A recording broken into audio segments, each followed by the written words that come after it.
Buenas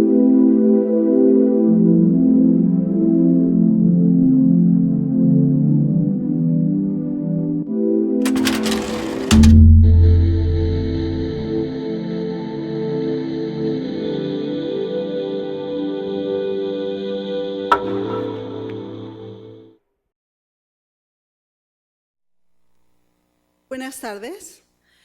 Bueno, muchas gracias, doctora María Luisa Rascón, por la invitación y por la oportunidad de poder compartir con ustedes hallazgos de investigación en esta línea de investigación sobre estigma y discriminación.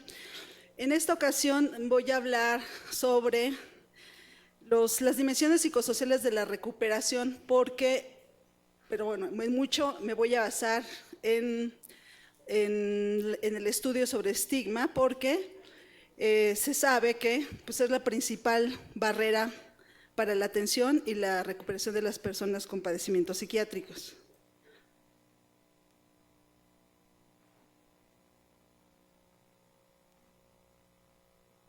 Bueno, quiero comentarles también que en estos últimos meses estamos trabajando más con relación a los significados de la recuperación desde la perspectiva de las personas con padecimientos psiquiátricos y también desde la perspectiva de los proveedores, porque bueno, es vital para lograr como pues esa meta que sería como la recuperación de estos trastornos. Pero bueno, son como algunas ideas muy generales. Entonces, en cuanto a los retos de la atención, pues hay muchos, yo solamente voy a abordar unos, porque en las ponencias de la mañana ya dieron como datos muy relevantes y entonces no quisiera repetir porque estamos un poco cortos de tiempo. ¿Ok? Bueno, el estudio en el que hemos estado trabajando todo un equipo, ¿no? Viene el estudio desde el 2008, ¿sí? Y bueno, la intención era comenzar a trabajar sobre estos temas de discriminación, de estigma, pero considerando el punto de vista de los diferentes actores que intervienen en la problemática, ¿no? Es decir, desde los usuarios, ¿no? Y aquí participaron 59 personas con diagnóstico de trastorno mental grave, ¿no? De diferentes instituciones, ¿no? Del Instituto, del Fray Bernardino, del Hospital de Neurología y del Hospital del Psiquiátrico del Seguro Social. También participaron el personal de salud de distintas instituciones públicas, y bueno, una parte tenía como experiencia en salud mental y otro sector, que eran básicamente enfermeras, no tenían experiencia en salud mental. Y bueno, pero de este grupo de personal de salud, con 95 de ellos hicimos entrevistas semiestructuradas, con duración de hora y media, ¿no? Para hablar como más ampliamente de sus experiencias alrededor del estigma y la discriminación. Y también participaron familiares, 154 familiares de estas distintas instituciones, y además hicimos un pequeño ejercicio en un sector de la población general, de la delegación Magdalena Contreras, que conjuntamente con gente que trabaja en la delegación nos dieron los espacios para trabajar en grupos focales con familiares y con personas que acudían a centros comunitarios de la demarcación, con la finalidad también de conocer cuáles eran los significados que tiene alrededor de la salud mental. Pero bueno, yo no voy a hablar ahorita en este momento de los datos obtenidos ahí, pero sí nos sirvió para hacer una intervención comunitaria, que es un material que ya ha estado publicado, ¿no? Y en esta ocasión solamente voy a hablar desde la perspectiva de los usuarios y el personal de salud. Bueno, ya el estigma, el concepto de estigma, el autor original es Irving Goffman, plantea que es una marca desacreditante para el portador, ¿no? Y entonces, en investigación, mucha gente se ha interesado en estos temas, por ejemplo, en VIH, ¿no? En cáncer, ¿no? En interrupción del embarazo no deseado, y también hay una línea en el campo de la investigación en salud mental. Entonces, este autor, Brunton, plantea que la definición de estigma de salud mental es la respuesta social que coloca la enfermedad mental como un atributo negativo de carácter indeseable y que define la posición de la persona que lo padece, y esto va a contribuir a su devaluación y pérdida de estatus, ¿no? Y bueno, el interés por estos temas es justamente porque es una barrera que obstaculiza la atención, y en los últimos años ha habido como una gran producción en este campo, ¿no? Mucho de esto se ha hecho en otros países, poco menos en América Latina y en México. Entonces, bueno, aquí viene más o menos cuál fue la estrategia de abordaje en estos diferentes grupos. El equipo de investigación estuvo conformado principalmente por psicólogas y psicólogos y una etnóloga, quien participó en todo este proceso, ¿no? Bueno, quería, antes de continuar aspectos conceptuales, describir algunos aspectos conceptuales. Existen diferentes tipos de estigma. Aquí están algunos de ellos. El estigma social o público, que es como todo este imaginario, todas estas creencias negativas que hemos escuchado, que existen en la sociedad con respecto a las personas que tienen algún padecimiento mental o psiquiátrico, ¿no? Y bueno, mucho de esto se difunde en los medios de comunicación, ¿no? Muchas veces estas creencias no tienen fundamento en hechos, ¿no? en la realidad, ¿no? Entonces aquí vienen todos los mitos y prejuicios que todos en algún momento hemos escuchado, ¿no? Luego está este otro, que es la internalización del estigma. Esto se refiere básicamente a las personas que tienen el padecimiento, ¿sí? Es decir, una cosa es que existe el mito, pero yo puedo decir, eso es producto del desconocimiento, por lo tanto, eso que se dice de las personas no aplica en mi caso. Aquí el daño que se produce en un usuario, por ejemplo, es creer que esas creencias y estereotipos son verdades, ¿no? Y entonces eso incapacita a la persona para continuar estudiando, trabajando, para llevar una vida como él o ella quisiera, ¿sí? Luego está el estigma estructural, que es muy importante porque, bueno, tiene que ver mucho con las temáticas que están abordando en esta ocasión, porque tiene que ver justamente con las políticas públicas por parte del Estado, en los que no se invierte en salud, no se invierte en educación, y entonces desde las instituciones se promueve este rechazo, digo, a este sector de esta población, al no invertir lo suficiente, al no dar empleos. Entonces, bueno, estigma estructural es un tema importantísimo, ¿no? Porque la problemática trasciende a los individuos y más bien hay que verlo a nivel social, ¿no? Hay una estructura a nivel político que obstaculiza en gran medida la recuperación de las personas con esos padecimientos, ¿no? Luego está el estigma por afiliación o por asociación, que es el que es como por relación, es decir, y esto afecta principalmente a los familiares y a las personas que trabajamos en el ámbito de la salud mental, ¿no? Porque el estigma no es solo hacia las personas, sino también a nosotros como equipo de salud, es decir, y se expresa a través de bromas, ¿no? ¿Cómo que trabajas en un psiquiátrico, no? Ah, es que eres medio rara, ¿no? Entonces, bueno, vean cómo a familiares, tanto familiares como a personas que elaboramos, pues también somos objeto de estigma y discriminación. Luego hay otro estigma que aparentemente es buena onda, que es el estigma benevolente, que implica tratar como con cierta conmiseración a las personas, ¿no? Es mi pacientito, ¿no? Está enfermito. Vean, aparentemente es una actitud favorable, pero en realidad lo que está denotando es como rechazo también, o infantilizar a personas adultas, ¿no? O tratarlas como niños, cuando realmente pues no debiera ser así. Luego está este otro concepto, que son estigmas múltiples, es decir, hay grupos vulnerables que no solo hacen frente a un estigma por tener un padecimiento psiquiátrico, ¿no? Sino que además también a lo mejor no tienen trabajo, a lo mejor tienen VIH, a lo mejor es migrante, ¿no? Entonces vean cómo se suman distintas condiciones que colocan a esa persona en situación de vulnerabilidad, a esa persona o grupos en situación de vulnerabilidad, ¿sí? Okay. Bueno, entonces esta es una definición de estigma estructural que viene más desde una perspectiva sociológica. ¿Por qué es importante ver esta perspectiva sociológica? para tener una visión como más amplia de la problemática, ¿sí? Porque el estigma no es de que está en el individuo, está en la familia, no, está en la estructura social más amplia, está en el Estado, ¿no? Ya tiene que ver con incluir también la responsabilidad del Estado. Entonces, implica considerar aspectos económicos y políticos que a través de las instituciones promueven el estigma y la discriminación.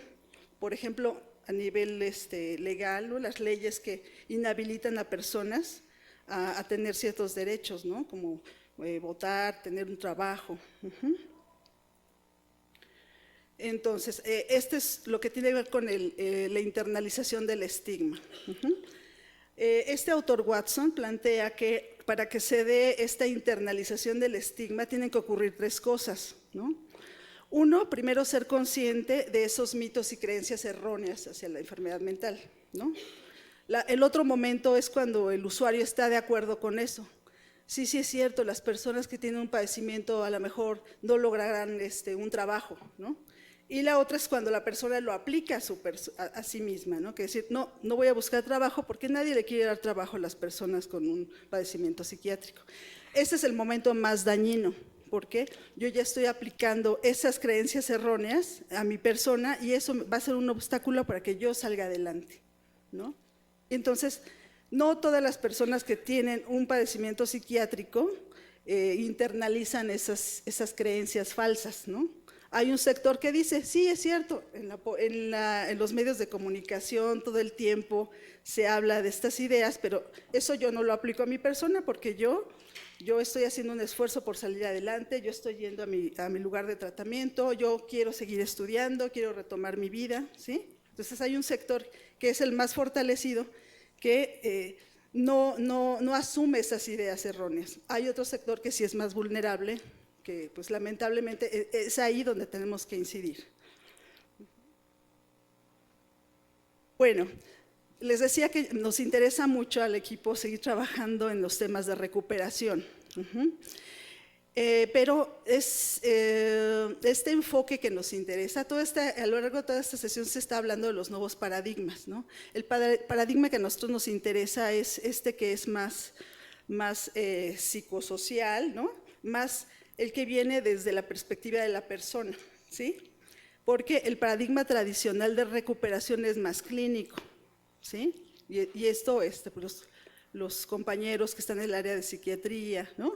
Y en el área de la atención clínica tienen esta como concepción que se basa mucho en las clasificaciones psiquiátricas y que va mucho enfocado hacia como la cura, ¿no?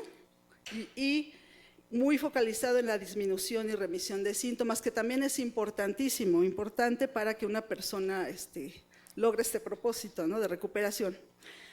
Pero es una dimensión solamente, ¿no? Entonces, muchas veces ese enfoque se centra solamente en el individuo y su tratamiento.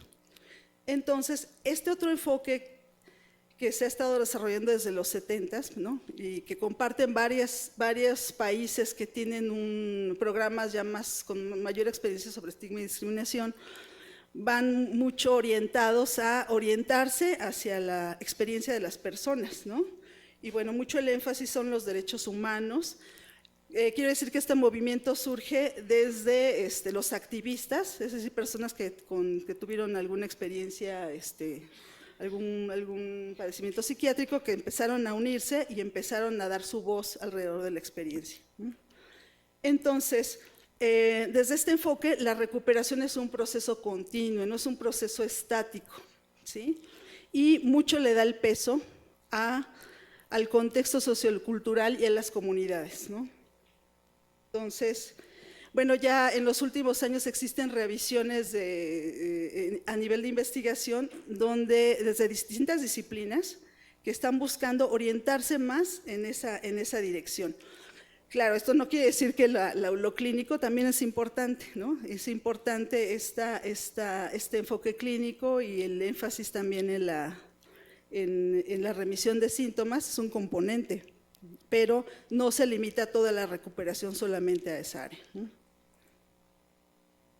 Entonces, vean, el concepto de recuperación engloba una dimensión laboral, afectiva, planes a futuro.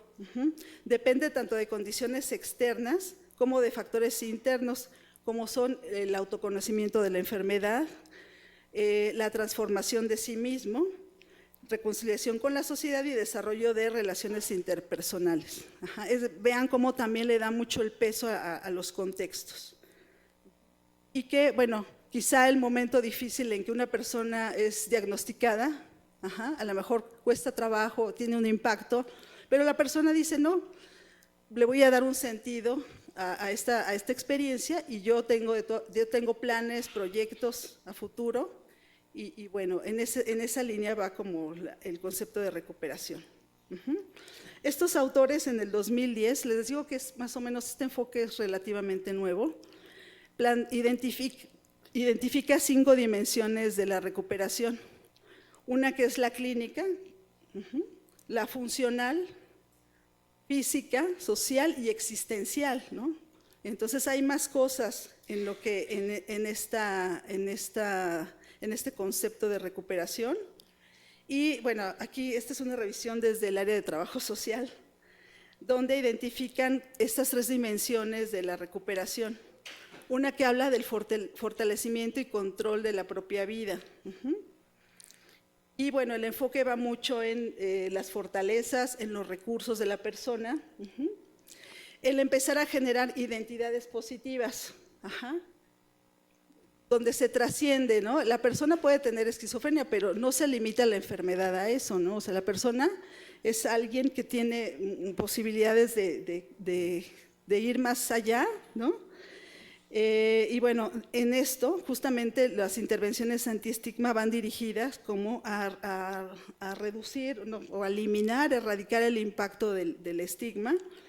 Y bueno, justamente la otra dimensión va a establecer el contacto, ¿no? El contacto a nivel interpersonal, el ver esta perspectiva de inclusión social, ¿no? De diversidad. El empleo por sí solo ya tiene que ver directamente con la recuperación. Y bueno, esto ver a las personas en el contexto, ¿no? Desde la mirada de SAMHSA, SAMHSA es un instituto que también tiene ha planteado como estas dimensiones del concepto de recuperación, y aquí vemos que hay dimensiones más amplias que no solo limitan solo la clínica, ¿no? A la recuperación clínica, ¿no? Está la esperanza, ¿no? Los aspectos culturales, los recursos, las fortalezas de la persona, ver como un enfoque más integral, el apoyo de la familia, de los grupos, ¿no? Entonces, bueno, yo nada más quiero, porque ya me están marcando aquí un poquito el tiempo, pero les quiero compartir unos hallazgos con relación al estigma en las personas que entrevistamos, que eran, como les decía, usuarios con diagnóstico de trastorno mental grave, ¿no? De estas instituciones, quienes estaban en tratamiento ambulatorio y aceptaron compartir su experiencia con relación a estas experiencias de estigma y discriminación. Bueno, pues con base de estas 59 personas, 53 refirieron haber sido objeto de estigma y discriminación. En primer lugar, refirieron a la familia, ¿no? Por las críticas, la subestimación, ¿no? Hostilidad en algunos casos. Y en segundo lugar, es interesante que aparece el personal de salud, ¿no? Entonces, las prácticas más referidas fueron los regaños, en algún momento responsabilidades solos por el padecimiento, ¿no? Actitudes como de benevolencia, ¿no? De infantilizar de alguna forma. Y bueno, entonces, aquí, por ejemplo, siento como que algo falla al momento de informar a la persona sobre el padecimiento. Yo creo que el clínico, en esta idea como de informar a la persona acerca de su estado de salud, ¿no? Algo queda en esa información que la persona percibe como un cierto fatalismo, ¿no? De que ya no va a poder tener una vida productiva o algo pasa. Aquí nos lo dice este usuario en este testimonio. Tú no puedes hacer esto, tú no puedes hacer lo otro. Dice, entonces, ¿qué vas a hacer como un inválido? Decía, ¿no? Entonces, creo que una de las cuestiones que hay que trabajar es cierto, hay un padecimiento que va a requerir quizá tratamiento farmacológico dependiendo del caso, que es muy importante el seguir el tratamiento, pero también ver qué otras posibilidades existen para las personas, que no se limite solo a tener la enfermedad, ¿no? Hace ratito les decía como estas experiencias de estigma que describió la población, pero también cómo responden los usuarios ante eso. Había un grupo que respondía a lo mejor como con cierta secrecía, ¿no? A lo mejor retrayéndose, diciendo, no, yo mejor ya no voy a salir de la casa para evitar problemas, y eso en lugar de ayudar, pues causa como un impacto mayor. En cambio hubo otro grupo que con recursos que resistía a este estigma, ¿no? ¿Cómo lo hacía? Bueno, ponía límites a estas agresiones y esto que es muy importante, darle un sentido y significado a la experiencia de la enfermedad. Es decir, el que me agrede, pues yo lo tomo con inteligencia y no me involucro en una situación de violencia, pero hago valer mis derechos, ¿no? Entonces también la invitación también al hacer como estas evaluaciones, también no olvidemos los recursos que tienen las personas, porque eso es como el motor para salir adelante y hacer frente como a la adversidad. ¿Okay? Bueno, entonces, con relación, no le hagan mucho caso a la gráfica, yo solo quiero destacar aquí, con respecto al estigma internalizado, si vimos a través de una escala, que fueron el empleo, el contar con un empleo y el no contar con el empleo y la familia, las variables que más se asociaron con la internalización del estigma.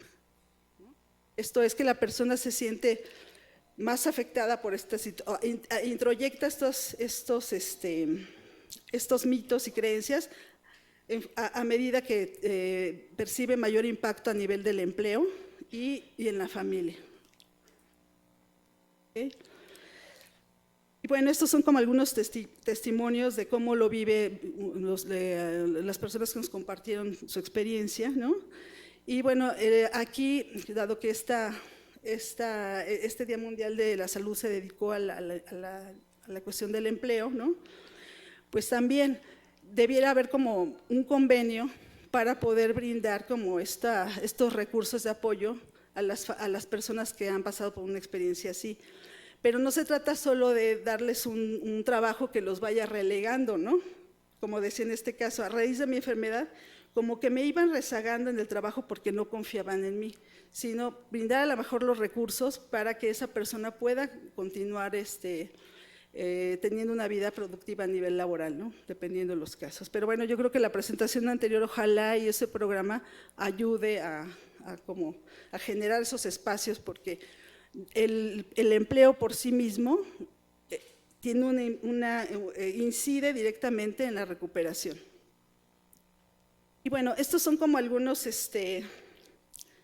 significados del concepto de recuperación desde el personal de salud. Quiero decirles que de estos 95 personas, pues hubo el 19% se orientó más a esta dimensión clínica, pensando que no hay recuperación posible. Porque decían, bueno, es que más bien la recuperación depende del apego al tratamiento, del tipo de diagnóstico, del apoyo familiar, del individuo, ¿no? Entonces, en estas respuestas todavía vemos, bueno, sí hay por ahí como esta intención de verlo más en contexto, pero sigue siendo unas dimensiones muy orientadas hacia el individuo, hacia la recuperación únicamente clínica.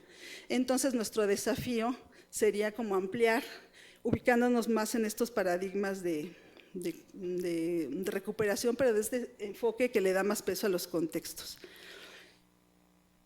2 minutitos ya. Bueno, entonces si vemos como en contexto todas estas ideas, detrás de todo esto está un estigma estructural, políticas públicas desde el Estado que han estado mal orientadas, que carecen de este reconocimiento de los derechos humanos de las personas. Esto se expresa en la desatención a la salud mental y que también dentro de eso los aspectos socioculturales no son tomados en cuenta, ¿no? Y bueno, a eso aunado a que hay personal de salud que de por sí es insuficiente, muy insuficiente, algunos de ellos no tienen la capacitación adecuada. Hay mucha gente que es muy comprometida y que tiene mucho interés en esta área, no estoy generalizando, pero sí hay un sector que sí requiere como mayor capacitación, en la idea más que capacitación, sensibilizarlos en torno al estigma y la discriminación, para que no reproducir estas prácticas en su quehacer cotidiano. Y entonces todo este contexto, a final de cuentas, va a tener que ver la manera como la persona internaliza el estigma. Y entonces, de ahí que sigue siendo una barrera para la atención, ¿no? Y bueno, ya nada más la última. Hace rato decía que en segundo lugar salió el personal de salud como fuente de estigma, ¿sí?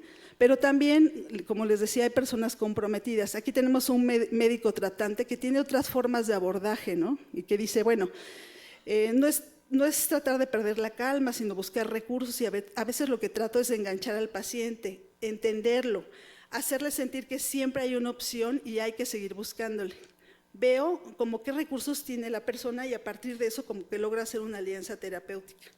Déjenme decirle que entrevistamos a una paciente, digamos, de esta entrevistada, y justamente ahí está la respuesta de que esta forma de actuar pues tiene como resultados, ¿no? Dice el usuario: hoy en día me doy cuenta de que me liberé de cierta forma de todo ese prejuicio, de toda esa idea que me vendieron de que nunca iba a salir adelante.